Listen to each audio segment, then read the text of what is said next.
Hello students, जय हिंद। मेरा channel intermediate mathematics JEE Main TGT and PGT के लिए बहुत ही हेल्पफुल है, तो बने रहिए आप मेरे चैनल पे। डिटर्मिनेंट में 7 प्रॉपर्टी बताए थे। 8वां एक ये रह गया है, यदि सारणी की किसी पंक्ति अथवा स्तंभ का प्रत्येक अवयव 2 या 2 से अधिक पदों का योग है तो सारणी को उसी क्रम के 2 या 2 से अधिक सारणिकों के योग के रूप में व्यक्त किया जा सकता है। किस प्रकार कह रहा है?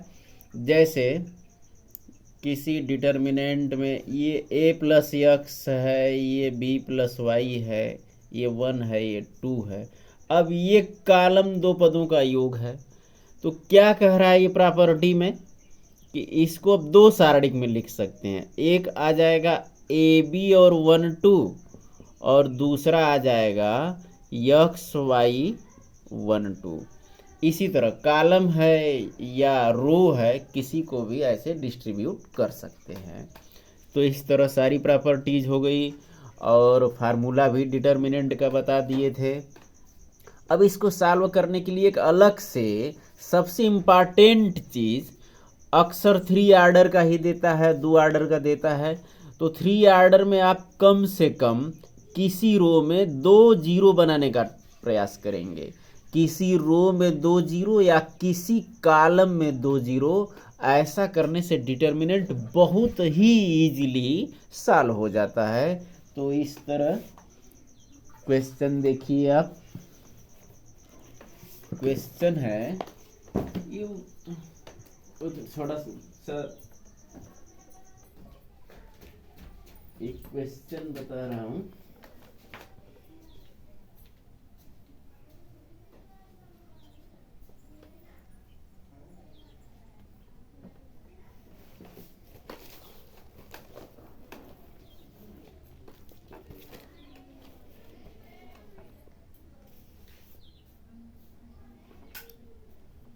चलिए 2 आर्डर का बहुत ही इजी क्वेश्चन बता रहा हूं। 2 4 माइनस 1 2 कैसे आएगा?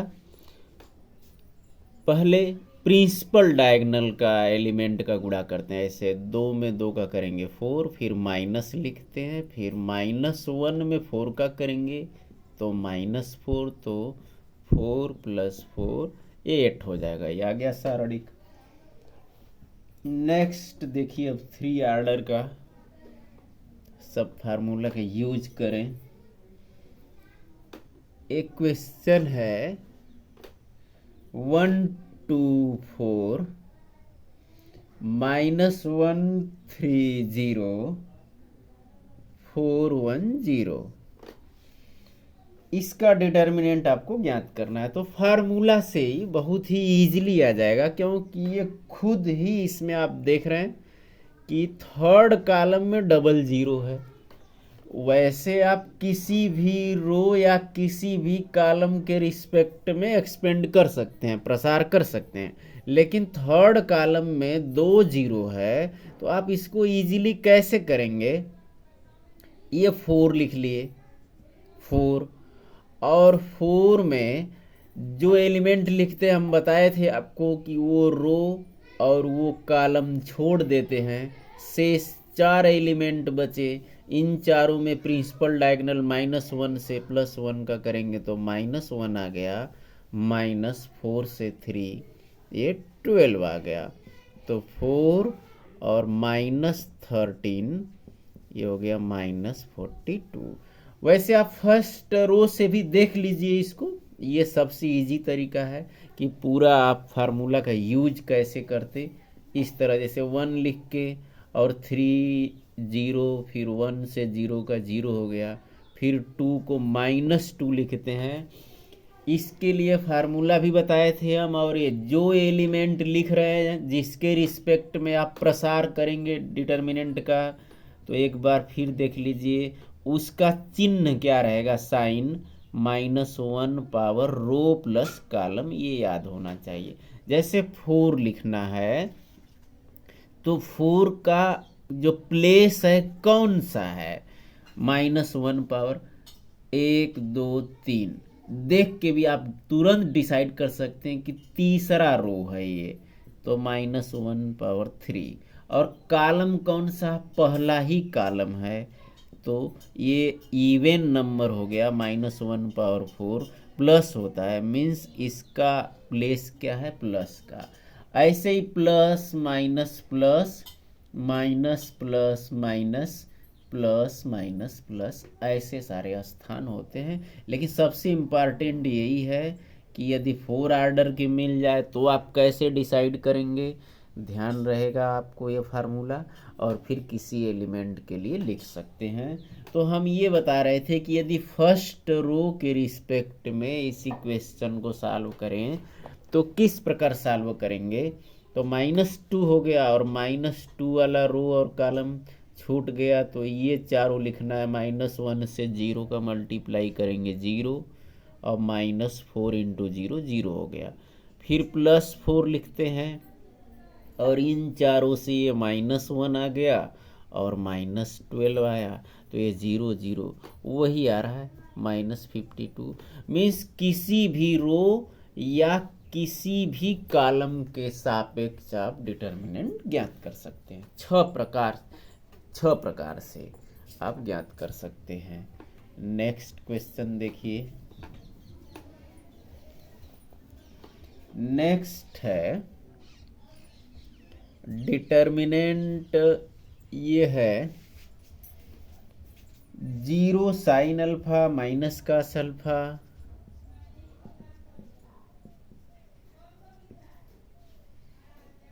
माइनस साइन अल्फा,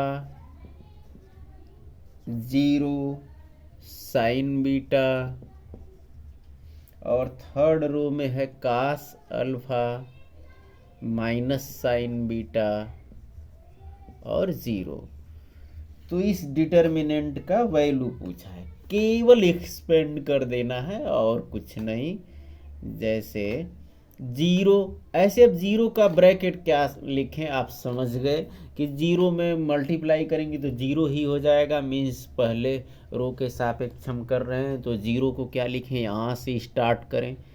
तो यहाँ से स्टार्ट करेंगे तो माइनस साइन अल्फा, ये माइनस का प्लेस है क्योंकि पहला रो है और दूसरा कॉलम है, तो माइनस साइन अल्फा के ब्रैकेट में क्या होगा, साइन अल्फा के लिए ये रो और ये कॉलम छूट जाएगा, ये चारों एलिमेंट बचेंगे। इन चारों में प्रिंसिपल डायगोनल के एलिमेंट पहले लिखते हैं, माइनस साइन अल्फा से 0 का मल्टीप्लाई करेंगे, 0 आ गया, minus cos alpha sine beta, तो ये हो जाएगा कास अल्फा साइन बीटा ही। और फिर माइनस कास अल्फा, ये तो प्लस का स्थान है, माइनस तो पहले से दे रहा है, इसके ब्रैकेट में क्या आएगा, ये चारों रहेगा क्योंकि ये रो और ये कॉलम छूट गया, तो माइनस साइन अल्फा में माइनस साइन बीटा का मल्टीप्लाई करेंगे तो साइन अल्फा साइन बीटा आ रहा है, क्योंकि माइनस यदि लिखना भी चाहो आप तो -0 ही लिखना होगा, ये 0 से मल्टीप्लाई करेंगे कास का तो 0 ही आएगा। और अब माइनस माइनस ये प्लस हो गया, sine alpha cos alpha sine beta minus cos alpha sine alpha sine beta. अब इसको मिला लीजिए, sine alpha cos alpha sine beta sine, same term है, ये प्लस है ये माइनस है, ये आ गया डिटर्मिनेंट 0। तो नेक्स्ट क्वेश्चन देखिए।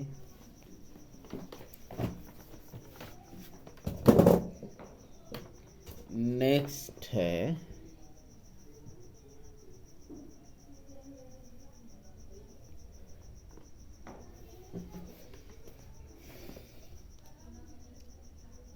2x + 5 है फर्स्ट रो में, सॉरी 2x और 5 है फर्स्ट रो में, और सेकेंड में है 8 और x, ये डिटर्मिनेंट हो गया। कह रहा इस डिटर्मिनेंट के इक्वल है 6 5 और 8 3। तो इस तरह यक्स का वैल्यू पूछा है इसमें। अब ये मैट्रिक्स तो है नहीं कि करस्पॉन्डिंग एलिमेंट जो संगत अवयव है उसका तुलना कर दें, ये तो डिटर्मिनेंट है, यहाँ तो कुछ वैल्यू आता है। तो इस तरह इसका क्या होगा, इसका प्रिंसिपल डायगोनल का ऐसे गुणा करेंगे तो 2x² हो गया, माइनस ये 40 हो गया, और इसका ये 18 हो गया, और माइनस ये भी 40 हो गया, और ये माइनस देखिए 40 से -40 कैंसिल आउट हो गया। 2x² इक्वल 18, तो x² 2 राइट में जाएगा, ये 18/2 9 हो गया। तो x इक्वल ±9 का आप स्क्वायर रूट करेंगे, ये आ गया 3, ये x का वैल्यू आ गया। नेक्स्ट क्वेश्चन,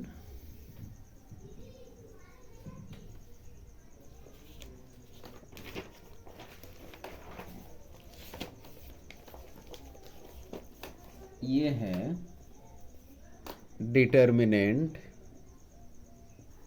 13, 16, 19 और सेकेंड रो में है 14, 17, 20, थर्ड में है 15,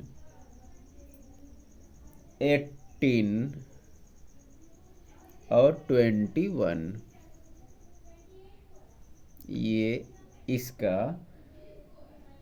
प्रूफ करना है कि ये 0 आ जाएगा। ऐसे जब भी क्रमागत एलिमेंट हो, अवयव हो डिटर्मिनेंट में, तो याद भी कर लीजिए 0 ही आता है। जैसे देख लीजिए 13, 14, 15, 16, 17, 18, 19, 20, 21, ऐसा कहीं भी रहेगा 0 ही आएगा। वैसे किसी भी रो या किसी भी कॉलम के रिस्पेक्ट में आप एक्सपेंड करेंगे तब भी 0 आ जाएगा। और इसका बहुत ही इजी तरीका हम बता रहे हैं। इसको आप रो से रो को आप इसको सब्ट्रैक्ट कर दीजिए, घटा दीजिए, तो देखिए कैसे आ रहा है। लेफ्ट साइड से पहले इस क्वेश्चन को उतार ले रहे हैं। 13, 14, 15, 16, 17, 18, 19, 20, 21 लेफ्ट साइड से हल हो रहा है। अब क्या करना है, इसमें R2 से R1 को घटा दीजिए, R2 से R1 को, और R3 से R2 को घटा दीजिए।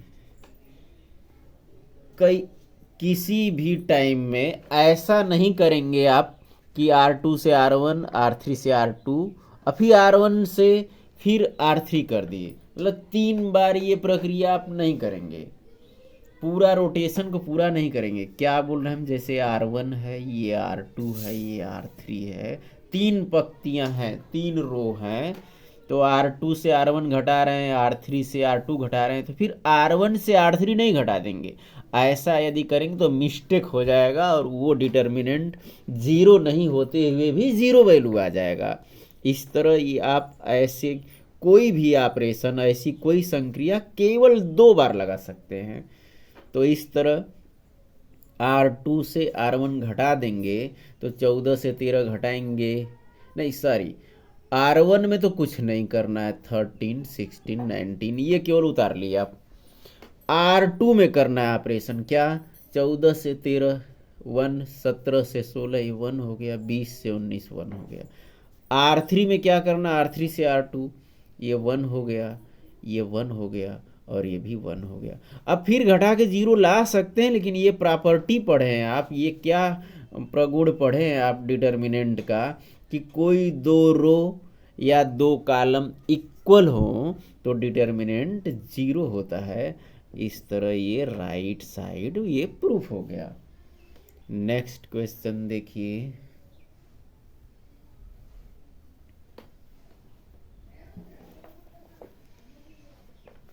नेक्स्ट है,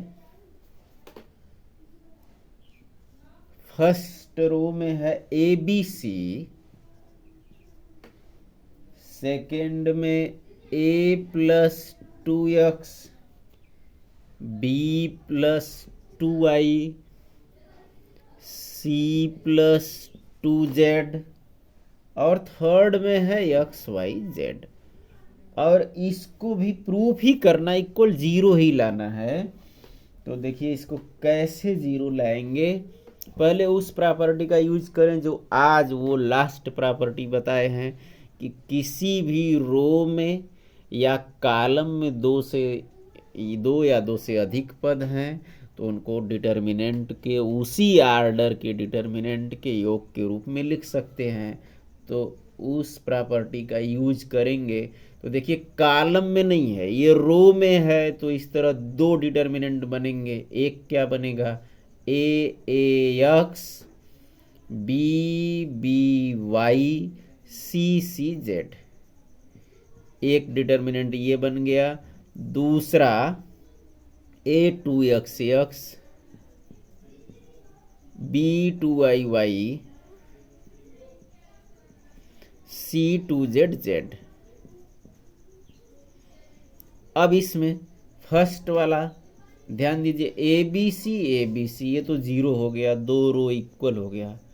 इस सेकेंड वाले डिटर्मिनेंट में यदि इस सेकेंड रो से दो कॉमन ले लें तो दो कॉमन लेते ही ये एक्स वाई जेड बन गया, और ये तो पहले से एक्स वाई जेड है, और इस तरह ये दो रो भी इक्वल हो गया, ये भी जीरो हो गया। तो जीरो प्लस जीरो जीरो हो गया, और ये जीरो ही प्रूफ करना था बराबर राइट साइड। नेक्स्ट क्वेश्चन देखिए,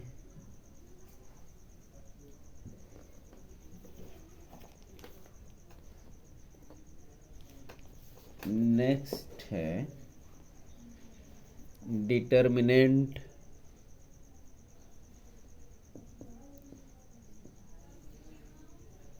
ए, फर्स्ट रो में ए प्लस बी प्लस सी, और सेकेंड में है 2a 3a प्लस 2b, और 4a plus 3b plus 2c। Third row में है 3a 6a plus 3b 10a plus 6b plus 3c। और इसे करा प्रूफ करिए ए क्यूब के बराबर, ये प्रूफ करना है ए क्यूब। तो चलिए हम ये सॉल्व कर रहे हैं और ए क्यूब आ जाएगा। इसके लिए प्रॉपर्टी का यूज करेंगे। कैसे समझेंगे कि कौन सी प्रॉपर्टी लगाना है, तो अभी आज बताए हम कि किसी रो या किसी कॉलम में इजीली दो ठो जीरो हो जाए, रो में या कॉलम में। तो देखिए यहाँ इस कॉलम में इजीली हो रहा है, यहाँ भी जीरो बन जाएगा, यहाँ भी जीरो बन जाएगा। कैसे, 2a से a का डबल और 3a से a का ट्रिपल यदि घटा दें तो ये भी जीरो बन जाएगा, ये भी जीरो बन जाएगा। तो इस तरह यही करेंगे।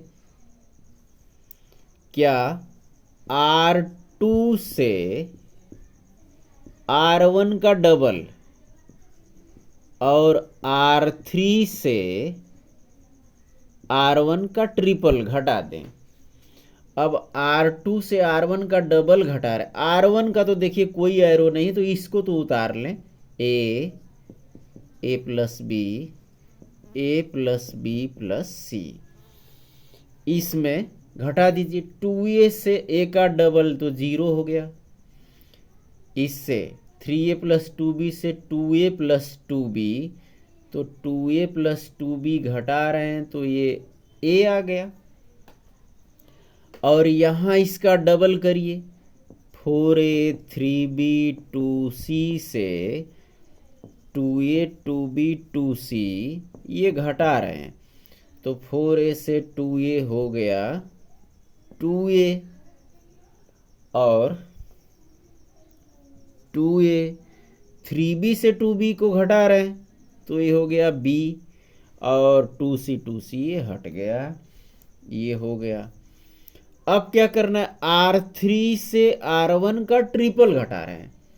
इस R3 तीसरे रो से पहले रो का तिगुना घटा रहे हैं, तो ए का तिगुना घटाइए 0 हो गया, और यहाँ 3A 6A से घटाएंगे तो 3A, 3B से 3B कैंसिल हो गया, यहाँ 10A 6B 3C से 3A 3B और 3C घटा रहे हैं, तो 10A से 3A 7A और 6B से 3B, ये हो गया 3B, और 3C से 3C कैंसिल हो गया। इस तरह ये 2 0 आ रहा है। अब इसको फर्स्ट कॉलम के रिस्पेक्ट में एक्सपेंड कर दें, तो A इन ब्रैकेट इनका गुणा होगा, पहले इसका होगा, देख लीजिए 7A से A का करेंगे 7A स्क्वायर, A से 3B का 3AB, फिर माइनस लिखते हैं 3A से 2A का 6A स्क्वायर, फिर माइनस ही होगा 3A का B में तो 3AB। अब 2 ठो तो 0 है तो उसको लिखना ही नहीं है, हो गया एक्सपेंड, 3AB से 3AB कैंसिल हो गया, और A 7A square 6A square घटा देंगे A स्क्वायर, A से A स्क्वायर का मल्टीप्लाई करेंगे A क्यूब, ये प्रूफ करना था, ये लेफ्ट साइड से हम लगाए हैं, राइट साइड लाना था, आ गया राइट साइड। और एक और लास्ट क्वेश्चन बता दे रहे हैं।